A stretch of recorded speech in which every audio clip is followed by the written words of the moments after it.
सातबाराच्या बातमीपत्रात आपलं पुन्हा स्वागत। आपल्या नोकरी व्यवसायातून वेळ काढून समाजसेवा किंवा देशसेवा करणारी अनेक मंडळी आपण पाहतो। अशा मनस्वी आणि सेवाव्रती व्यक्तीपैकी एक म्हणजे पाचगाव केंद्र शाळेचे मुख्याध्यापक अशोक पाटील। हे गेली 36 वर्ष देशाचा ध्वज धुणं, इस्त्री करणं आणि ध्वज बांधणी करणं हे कार्य मनापासून करतात। शाळेबरोबरच विविध संस्था, तरुण मंडळ यांचीही ध्वज बांधणी ते करतात। यावर्षी ध्वज बांधणी करण्याचं शतक त्यांनी पूर्ण केलंय।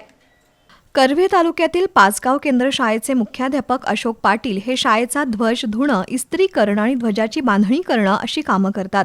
गेली 36 वर्ष अखंडपणे ते हे उपक्रम राबवत आहेत। यासोबतच अशोक पाटील यांनी राज्य शिष्यवृत्ती परीक्षा, जिल्हा विज्ञान प्रदर्शन, शाळा सुधार योजना, कवायती, संचलन, डिजिटल वर्ग बनवणं, सफाई, श्रमदान अशा अनेक उपक्रमात हिरिरीनं सहभाग घेऊन सामाजिक उपक्रमात योगदान दिलंय। गगनबावडा तालुक्यातील पळसंबे या गावातून त्यांनी शिक्षक म्हणून सेवेची सुरुवात केली। करवीर तालुक्यातील चिंचवडे, चाफोडी, पाचगाव, कंदलगाव तसंच भुदरगडमधील नाधवडे गावात सेवा बजावताना या प्रत्येक गावातील तरुण मंडळ विविध सेवा सोसायटी आणि ग्रामपंचायतीमध्ये पुढाकार घेऊन ध्वज बांधणी करत होते।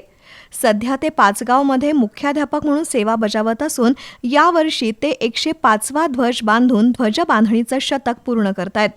नोकरीच्या पहिल्याच वर्षी ध्वज कसा बांधावा हे त्यांनी शिकून घेतलं। त्यानंतर अखंडपणे 37 वर्ष ही सेवा मनापासून जपली आहे। पाटील यांच्या मनापासून केलेल्या देशसेवेचं शैक्षणिक आणि सामाजिक क्षेत्रातून कौतुक होतंय।